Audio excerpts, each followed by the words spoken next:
Welcome students. Exercise 1.5 question number 4 nth order derivative पाहतोय आपण. त्यामध्ये आपले 9 पर्यंतचे प्रॉब्लेम बघून झालेले आहेत. फक्त लक्षात ठेवा की हे प्रॉब्लेम खूप मोठे असल्यामुळे, मोठे इन द सेन्स काय आहे की त्यातला तो पॅटर्न असतो आपल्याला तो शोधावा लागतो, तो थोडासा अवघड असल्यामुळे हे अर्ध्या तासाच्या लेक्चरमध्ये हे जास्त प्रॉब्लेम होऊ शकत नाहीत. त्याला मी काही करू शकत नाही, तुम्हाला ते समजणे आवश्यक आहे. आणि सगळ्यात महत्त्वाचं मी असंही तुम्हाला सांगतो की आपल्याला एमसीक्यूच्या दृष्टीने जेव्हा विचार करायचा असतो तेव्हा हा भाग सर्वात सोपा आहे हे लक्षात ठेवा. अजिबात काळजी करू नका, तिथं फार सोपा आहे हा एमसीक्यूसाठी. पण इथं आता आपण जे करतोय हे 90% लोकांना जमत नाही. काही अवघड प्रॉब्लेम अवघड प्रॉब्लेम फक्त.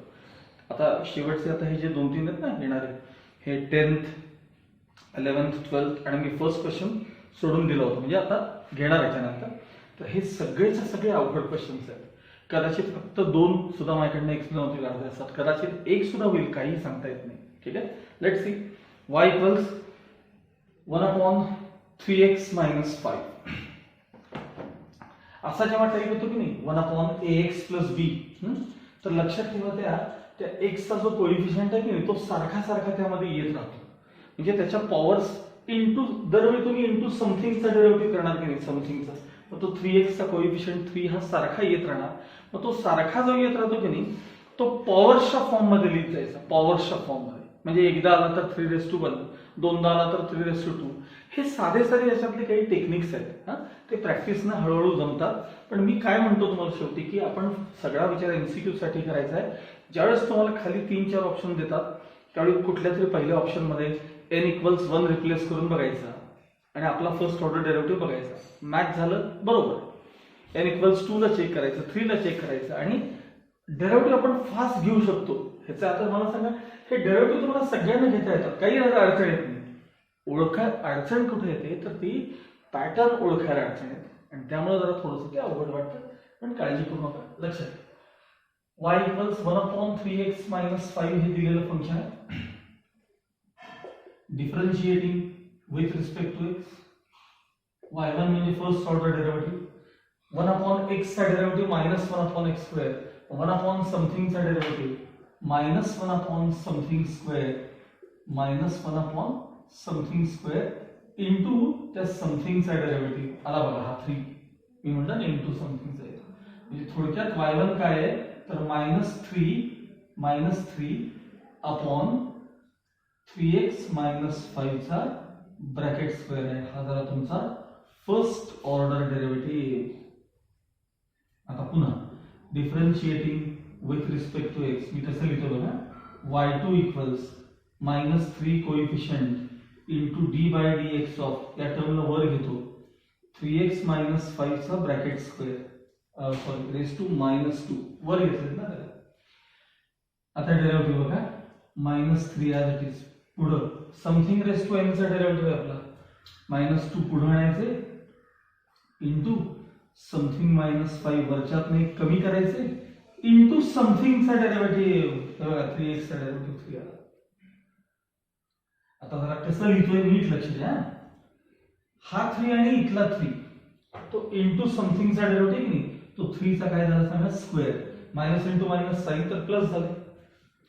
हे इंटू 2 तसेच ठेवूया, हे इंटू 2 आहे की नाही तसेच, आणि ह्याला आता मी खाली घेतोय म्हणजे 3x - 5 चा ब्रॅकेट क्यूब हा झाला तुमचा second order derivative.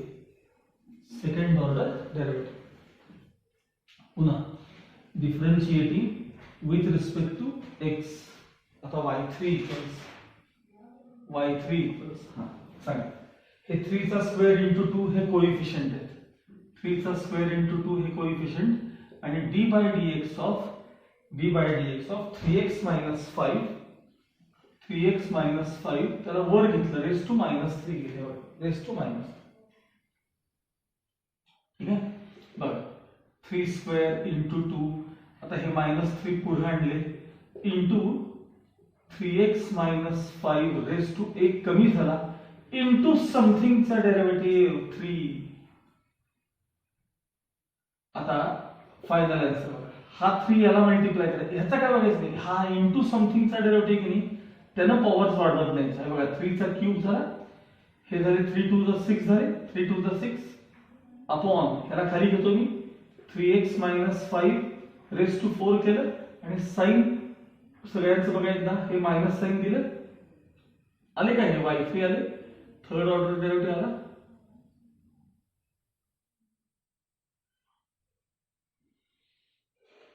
Differentiating with respect to x, y4 equals -3 चा cube into 6 coefficient into d by dx of 3x - 5 raised to वर घेऊन -4. अजून डेरिव्हेटिव्ह घेतला नाही, आता घ्यायचा डेरिव्हेटिव्ह. -3 चा क्यूब into 6 into -4 पुढे आणले का into 3x - 5 raised to एक कमी झाले, अरे इंटू समथिंगचा डेरिव्हेटिव्ह 3 हे विसरायचं नाही. मायनस इंटू मायनस प्लस साइनचा विषय संपला. 3 क्यूब आणि इथला 3 म्हणजे 3 रेस टू 4, 6 4 वर 24 into sorry upon 3x - 5 raise to 5. हा झाला तुमचा फोर्थ ऑर्डर डेरिव्हेटिव्ह. हा झाला फोर्थ ऑर्डर डेरिव्हेटिव्ह. आणि आता मी इकडे सिमिलरली असं म्हणून इकडे लिहितो मी y म्हटलं तर नाही, मला जागा बरं बघूया नंतर बघूया, पण जागेचा विषय नंतर बघू. बर चला फर्स्ट ऑर्डर डेरिव्हेटिव्ह मध्ये बघा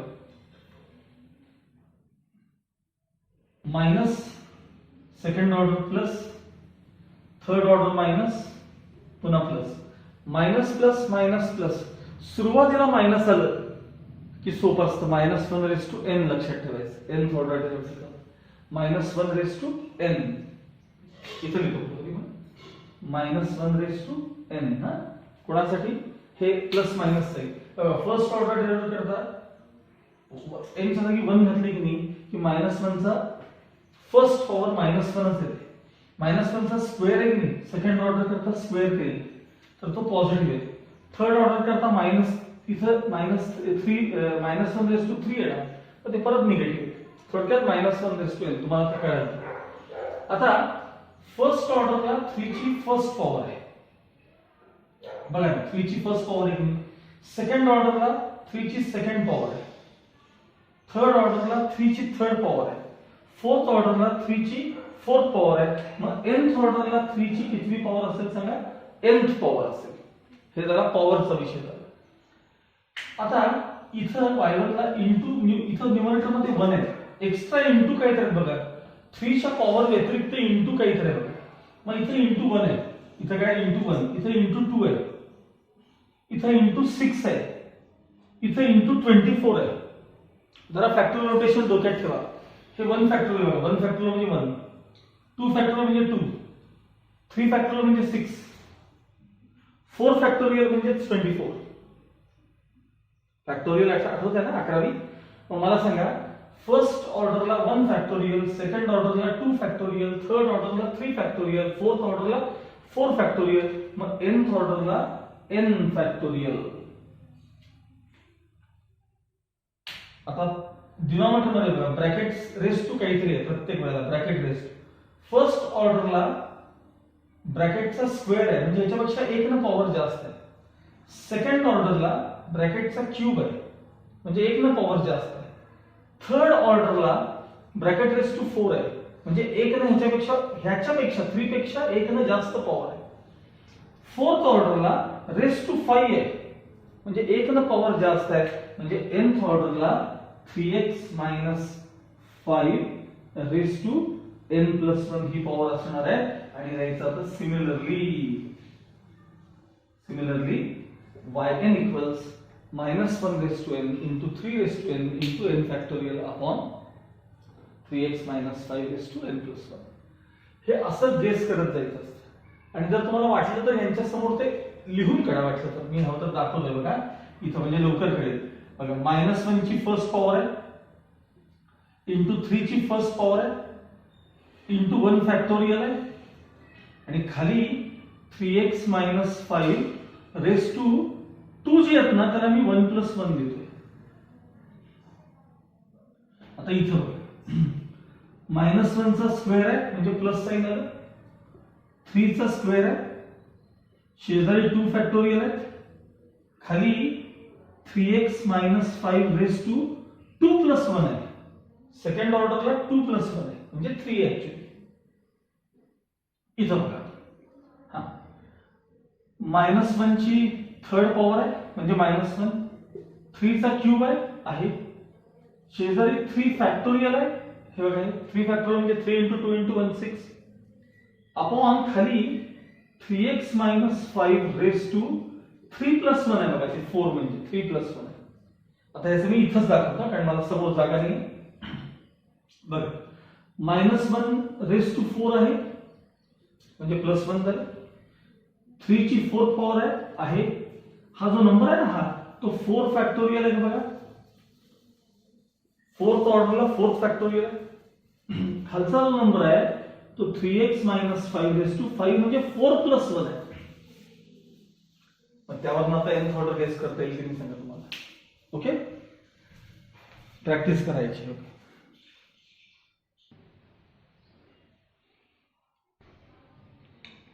okay, now next question, y = e⁻⁴ into cos of bx plus c. फार व्यवस्थित लक्ष द्या प्रॉब्लेमकडे बरं का, कारण तितका सोपा नाहीये आणि एकदा त्याची तुम्हाला सवय झाली की मग हा टाईप तुम्हाला जमायला लागतो. ज्यात साइन मध्ये पण एक प्रॉब्लेम असतो आणि कॉस मध्ये एक असतो. साइन मध्ये माझ्या मते शॉर्ट एक्झाम्पल मध्ये आणि कॉसचा आपण आता करणार. ठीक आहे, तुम्हाला डेरिव्हेटिव्ह मध्ये आपण एक ट्रायंगल मेथड नावाचा प्रकार शिकलो होतो, तुम्हाला आठवतं का बघा, की y = a cos x + b sin x अशी टर्म असेल, a cos x + b sin x वगैरे, तर त्या a b वरून आपण हायपोटेन्यूस मिळवायचो, a b वरून हायपोटेन्यूस मिळवायचं म्हणजे असं एखादा राईट अँगल ट्रायंगल मध्ये हा जर अँगल अल्फा असेल, हे a आणि हे b असेल, तर हे रूट ऑफ काय असं सांगा, हे a² + b². मग याच्यात sin अल्फा डिफाइन करा, sin opposite upon हायपोटेन्यूस, cos alpha adjacent upon हायपोटेन्यूस, असं जर डिफाइन केलं तर sin अल्फा म्हणजे काय सांगा, b upon root of a² + b². त्यानंतर cos अल्फा काय आहे सांगा, cos अल्फा तर a upon adjacent upon hypotenuse root of a² + b². त्याच्यानंतर tan अल्फा म्हणजे काय सांगा, tan अल्फा म्हणजे एकतर sin अपॉन cos किंवा अपोजिट अपॉन ऍडजसंट. मग याच्यावरनं अल्फा म्हणजे काय सांगा, tan इनवर्स b/a. हे जर तुम्हाला आठवत असेल तर यातल्या थोड्याफार स्टेप्स तुम्हाला लवकर समजतील त्याच्यावर. हा बघूया, मी ठेवतो थोडा वेळ, पण मला याला खूप जागा लागते या प्रॉब्लेमला. बरं, differentiating with respect to x, y1 = d/dx of bracket मध्ये e⁻⁴ into cos of bx plus c bracket complete. So y1 product rule वापरायचा आहे, first into d/dx of second cos of bx plus c plus second cos of bx plus c into d/dx of first e⁻⁴. ठीक है, y1 = e⁻⁴ as it is into याचा derivative, cos चा derivative, cos something चा derivative इथे बघा, minus sin something into something चा derivative b plus cos of bx plus c as it is, derivative of e⁻⁴ something into something चा म्हणजे ax चा derivative a. therefore y1 आता मी e⁻⁴ common काढणार आहे आणि फक्त लिहिताना काय चेंज करतोय बघा, पॉझिटिव्ह टर्म आधी लिहितोय म्हणजे a cos of bx plus c, a cos of bx plus c positive term, आणि मग negative term minus b sin of bx plus c, b sin of bx plus c. ठीक आहे, हा झाला तुमचा आता फर्स्ट ऑर्डर डेरिव्हेटिव्ह. आता जर विचार करा याच्यानंतर तुम्ही जर सेकंड ऑर्डर घ्यायला गेला तर काय होईल विचार करा थोडा बघा. First into derivative of second plus second into derivative of first. प्रचंड त्रासदायक होणार आहे. मग ह्याला या टर्मला या या या ब्रॅकेटला एका सिंगल टर्म मध्ये कसं कन्वर्ट करता येईल एवढं बघायचं. या ब्रॅकेटला एका सिंगल टर्म मध्ये कसं कन्वर्ट करता येईल हे बघा. ए कॉस समथिंग हे बघू नका, समथिंग बघू नका. A cos theta plus minus काही असू दे बी साइन थिटा. त्या ट्रायंगल कडे बघा. जर मी असा जर root of a square plus b square जर थ्रू आउट डिवाइड करून घेतलं तर मला त्या टर्मला साइन कॉस अशा फॉर्म मध्ये आणता येईल. मग आपला प्रॉब्लेम कॉस मधला आहे की नाही. मग हे ब्रॅकेट आहे की नाही कॉस मध्ये आणायचं. ही लाईन नीट आहे का बरं का. हे ब्रॅकेट आहे ना, हे ब्रॅकेट कॉसच्या फॉर्म मध्ये आणायचं. आपला प्रॉब्लेम कॉस मध्ये आहे ना, मग हे कॉसच्या फॉर्म मध्ये आणायचं.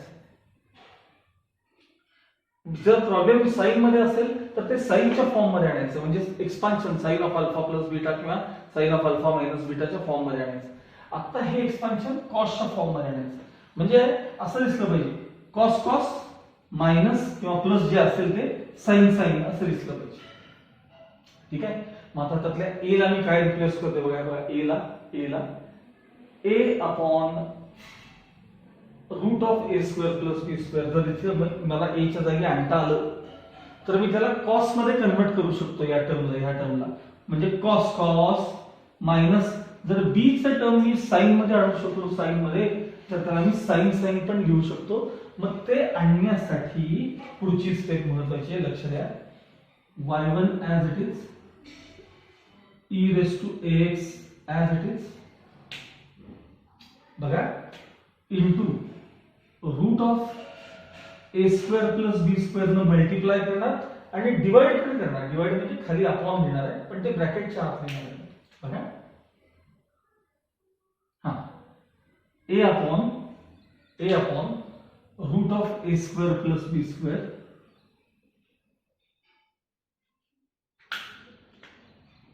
Into cos of b x plus c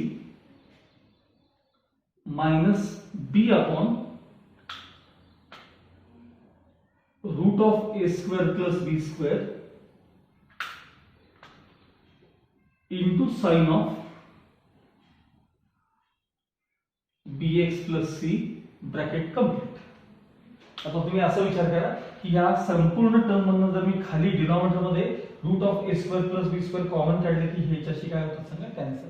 म्हणजे मल्टिप्लाय आणि डिवाइड केले ते खालच्या टर्म ना आतमध्ये मी मल्टिप्लाय करून घेतले. दोन आहेत ना आतमध्ये, दोन मायनस साइन आहे म्हणजे दोन वेगवेगळे टर्म आहेत. ठीक आहे बघा. So y1 equals e raise to ax into root आहे तसं ठेवा किंवा मी पुढच्या स्टेप मध्ये वाटलं तर त्याला मी पॉवरच्या फॉर्म मध्ये लिहितो कारण ते मला शेवटी उपयोग येणार आहे. A square plus b square into bracket चला ए अपॉन रूट ऑफ हे काय सांगायचे कॉस अल्फा. म्हटलं तर साईडला रफर हे दाखवा. हे ट्रायंगलचं हे रफर सगळं साईडला दाखवा. Into cos of b x plus c minus ही टर्म बघा साइन अल्फा आहे का बघा. Sine alpha into sine of b x plus c. ठीक आहे. So y1 equals e raise to ax as it is. आता मी याला फक्त a square plus b square raise to मी हाफ लिहितोय. हाफ स्क्वेअर रूटच्या ऐवजी त्याला मी रेस टू हाफ लिहितोय आणि ब्रॅकेट मध्ये बघा चला सांगा cos cos minus sine sine. Cos cos minus sine sine म्हणजे कॉस ऑफ अल्फा प्लस बीटाचा फॉर्म्युला आहे. Cos of alpha plus beta बघा अल्फा प्लस बीटा किंवा बीटा प्लस अल्फा. प्लस मध्ये मागा पुढे चालतं तर मला कॉस ऑफ कोणाचा फॉर्म्युला सांगा अल्फा प्लस बीटा. बघा b x plus c plus alpha plus beta. बघा alpha beta alpha plus beta दिसलं का अल्फा प्लस बीटा. हा झाला तुमचा फर्स्ट ऑर्डर डेरिव्हेटिव्ह.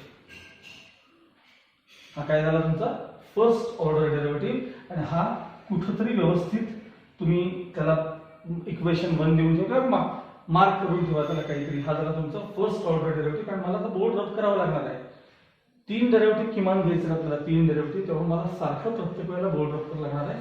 हा डेरिव्हेटिव्ह व्यवस्थित ऑब्झर्व करा. बघा ई रेस टू ए ची टर्म आहे, a square plus b square ची पॉवर हाफ आहे, फर्स्ट ऑर्डरला पॉवर हाफ आहे, फर्स्ट ऑर्डरला पॉवर हाफ आहे, आणि cos of bx plus c plus alpha आहे. bx प्लस सी म्हणजे हा अँगल आणि प्लस अल्फा आहे, शेजारी समोर अल्फा, आणि अल्फा म्हणजे काय इथं समोर मी तुम्हाला सांगून ठेवलेलं आहे. ओके, आता त्याचा पुढचा पार्ट बघूया, बोर्ड रब करून पुढचा पार्ट टाकतो. Okay, now let's continue. Me y1 फक्त आहे तसे लिहून घेतले, एकदा चेक करा. y1 equals e raise to ax, हे बघा a square plus b square चं रूट म्हणजे रेस टू हाफ, आणि cos of bx plus c plus alpha हा अँगल आहे तसा लिहून घेतलाय. ओके, आता मी हा फर्स्ट ऑर्डर इथला रद्द करून घेतो. ठीक आहे, पुन्हा second order, differentiating with respect to x, differentiating with respect to x, y2 equals, आता हा जो कोएफिशिएंट आहे की नाही a square plus b square raise to half मी जरा बाजूला घेतलाय into d by dx of, हा चला, e raise to ax into cos of bx plus c plus alpha. आता डेरिव्हेटिव्ह मी घेणार आहे. आता मात्र स्टेप थोड्या डायरेक्ट, कारण मगाशी मी डिटेल तुम्हाला product rule, first into derivative, second detail दाखवलं. आता स्टेप्स डायरेक्ट बघा. y2 equals a square plus b square raised to half as it is into square bracket. First e raised to ax into derivative of second cos something चा derivative minus sin something into या something चा derivative bx चा derivative b, c चा 0, alpha चा 0 plus second cos of bx plus c plus alpha into derivative of first e raised to ax चा derivative e raised to ax into a something चा derivative. पुन्हा एकदा बघा, e raised to ax मी सगळ्यातले common काढणार आहे, म्हणजे y2 equals e raised to ax common आले. इथं ऑलरेडी कोण कोण आहे सांगा, a square plus b square raise to half आहेतच की नाही सांगा. आता जे उरलं ना त्यामध्ये मी पॉझिटिव्ह टर्म आधी लिहितो, पॉझिटिव्ह टर्म हे कॉमन मध्ये गेलेले आहेत, a राहिले cos of a into cos of, हा काय bx plus c plus alpha, हे मायनस साइन दिसला का, मायनस हे कॉमन मध्ये गेले आहेत, कॉमन मध्ये b इंटू साइन ऑफ, हे b इंटू नको का, sine of bx plus c plus alpha, हे शिल्लक आहे. आता पुन्हा विचार केला, हा तुमचा सेकंड ऑर्डर आहे, पण जर पुढे डेरिव्हेटिव्ह घ्यायचा असेल तर हा एवढा मोठा पार्ट काय करायचा, याला साध्या सिंगल टर्म मध्ये आणा, याला सिंगल टर्म मध्ये. आणि ज्यावेळेस असं a cos theta b sin theta term असते त्यावेळेस आपण ट्रायंगल मेथडचा वापर करून त्याला सिंगल टर्म मध्ये आणू शकतो. पुन्हा एकदा बघा, e raise to ax into bracket a square plus b square raise to half into root of a square plus b square. आता मला हे अपॉनला कॅन्सलेशनला घ्यायला पाहिजे, घेतो पण मी ते ब्रॅकेटच्या आतच घेतो, म्हणजे एक स्टेप वाचते, बाकी काही नाही. a अपॉन हे बघा, हे a upon root of a square plus b square into cos of bx plus c plus alpha minus b upon root of a square plus b square into sine of bx plus c plus alpha as it is. आता बघा बाहेरची term बघा, e raise to ax, मला सांगा ही term पण रूटच आहे ना, मग रूट इंटू रूट जर आलं म्हणजे आता root x into root x झालं की आपण नुसतं एक्स घेतो की, आता रूट इंटू रूट म्हणजे a square plus b square, त्याला मुद्दाम मी पॉवर 1 घ्यायला बरं का, मुद्दाम, त्याला काही कारण आहे किंवा नंतरच्या स्टेप मध्ये. हा हे झालं, हे मल्टिप्लाय झालेलं आहे बरं का.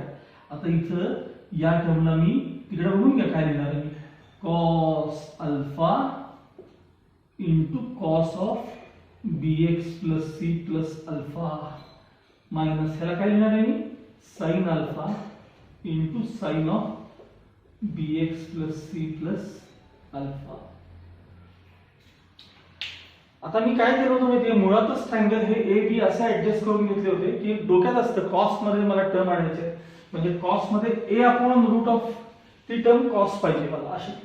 समजा हे तर मागं पुढे झाले असते की नाही, हे मागं पुढे झाले असते ना इथं, तर ते बी अपॉन रूट मध्ये टर्म असते ती कॉस मध्ये झाली असते, म्हणजे बी अपॉन ही टर्म जर कॉस मध्ये गेली असती की नाही आणि मग ही टर्म साइन मध्ये आली असती त्यावेळेस, म्हणजे इथे कसं आहे बघा कॉस तसं हे साइन आलं असतं, मग sine cos minus cos sine, मग ते साइन ऑफ अल्फा प्लस बीटाच्या फॉर्म मध्ये गेला असतं. आपला प्रॉब्लेम आता कॉस मधला आहे ना, मग हे कॉस मध्ये आणायचं, त्यानुसार हे चेंजेस करायला शिका. ए बी फक्त मागे पुढे केले ना की आपल्याला साइन कॉस टर्म कसेही ऍडजस्ट करता येतात. हे मी कशासाठी सांगायला लागलोय, याला एक सिमिलर क्वेश्चन साइन मध्ये आणि तो तुम्हाला सॉल्व एक्झाम्पल तुम्ही स्वतः ते सोडवायचं आहे.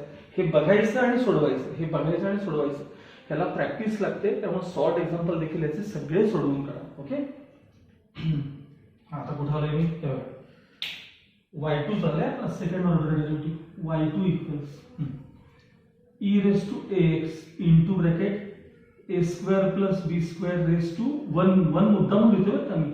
आता जरा नीट आहे हा, हे cos cos minus sine sine म्हणजे cos of alpha plus beta आहे की नाही सांगा बघा. Cos of alpha plus beta, alpha plus beta, alpha plus beta, जरा नीट बघा, ऍडिशन बघा, कॉस ऑफ अल्फा प्लस बीटाची ऍडिशन बघा, अल्फा प्लस हे करायचंय मला, मग ऍडिशन जरा ओरली करायला, alpha plus b x plus c plus alpha, मग alpha plus alpha twice alpha होणार आहे की नाही, म्हणजे b x plus c plus twice alpha. हा झाला तुमचा सेकंड ऑर्डर डेरिव्हेटिव्ह, हा झाला तुमचा सेकंड ऑर्डर डेरिव्हेटिव्ह. एक गोष्ट इथल्या इथेच ऑब्झर्व करा, मी बोल्ड करण्याआधी first order derivative e raise to a x आहे, e raise to a x आहे, याची पॉवर या 1 च्या हाफ आहे बघा, 1 च्या हाफ, याची पॉवर हे 2 च्या हाफ आहे बघा, हे बघा 2 चा हाफ म्हणजे किती सांगा, 1 येतं, 2 चा हाफ म्हणजे 1 येतं, लक्षात ठेवा. सेकंड ऑर्डरला 2 चा half. Cos of bx plus c इथं पण आहे, इथं पण आहे. फर्स्ट ऑर्डर मध्ये अल्फा आहे, सेकंड ऑर्डर मध्ये ट्वाइस अल्फा आहे, लक्षात ठेवा. सेकंड ऑर्डर मध्ये ट्वाइस अल्फा आहे. आता काही जणांना अंदाज आला इथंच काय येणार आहे, थर्ड ऑर्डर डेरिव्हेटिव्ह काय येणार आहे, येतो काही जणांना अंदाज, पण आपण एक स्टेप करायचे मग पुढे जायचे. लक्षात आलं, सेकंड ऑर्डर पर्यंत इथं आलोय आपण.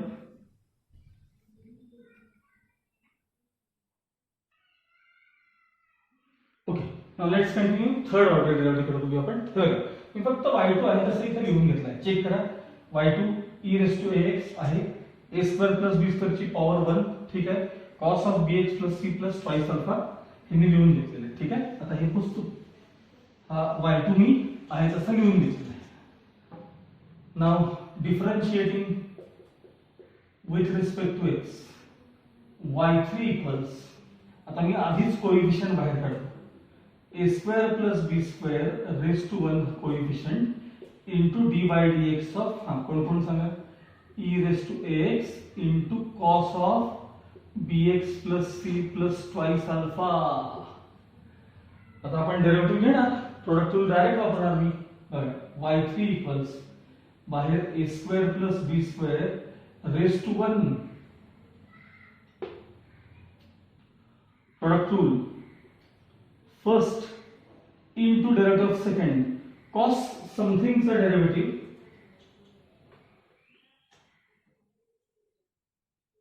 हाँ cos something चा derivative minus sin something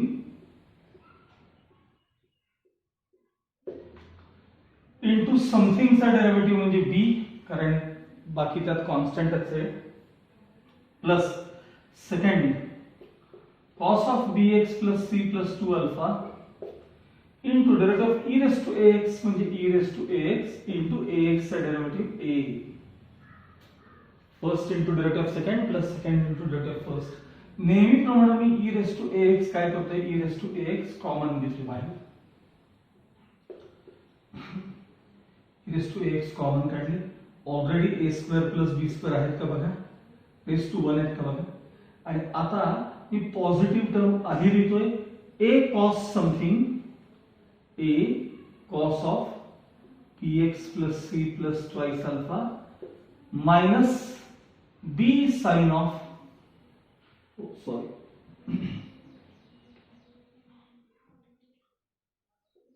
sign of bx plus c plus twice alpha bracket complete. आता ह्या झाला डेरिव्हेटिव्ह घेऊन तो नाही एका सिंगल टर्म मध्ये आणायचं आहे.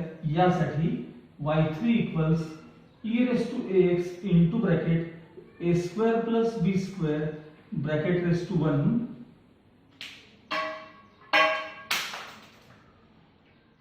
Into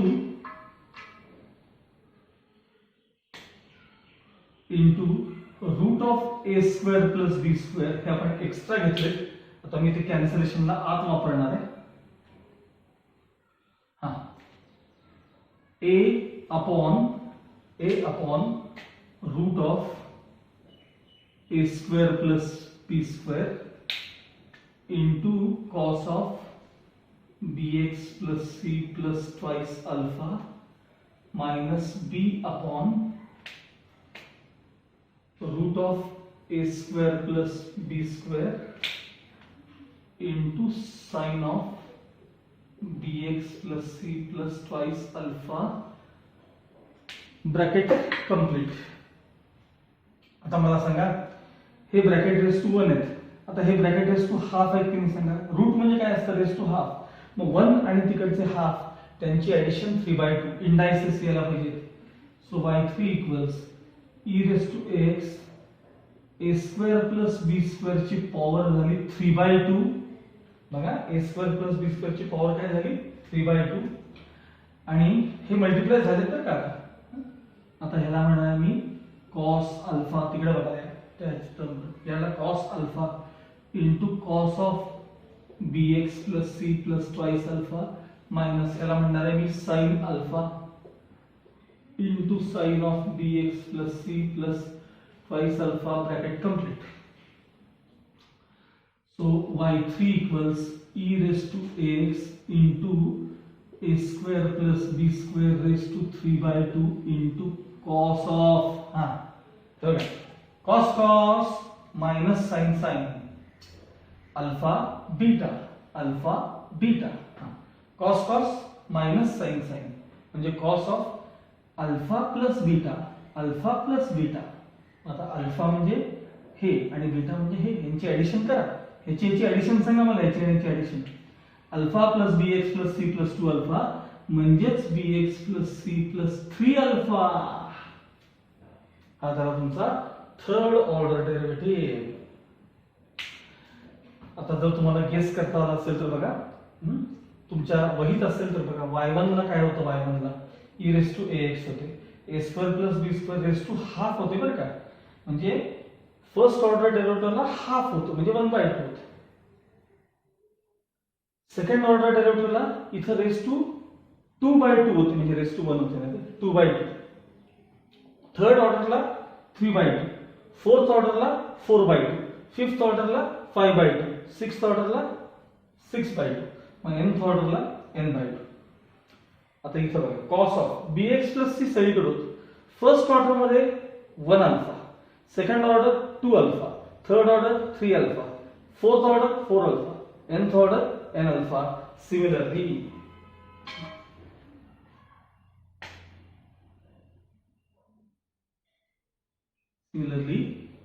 yn equals e raised to ax सगळीकडेच होतं.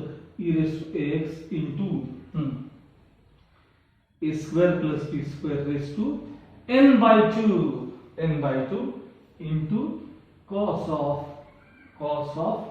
bx plus c plus n alpha. आता इथं दिसतंय का बघा where एकदा बघतो मी दिसतंय का. हा where अल्फा काय आहे तर where alpha equals tan inverse b by a. हे न विसरता लास्ट लाइन मध्ये लिहायचं आहे. where alpha equals tan inverse b by a. Okay. आता याला सिमिलर खालचा क्वेश्चन आहे. मिळालं का बघा तुम्हाला. y equals e raise to मला ते दिसत नाहीये.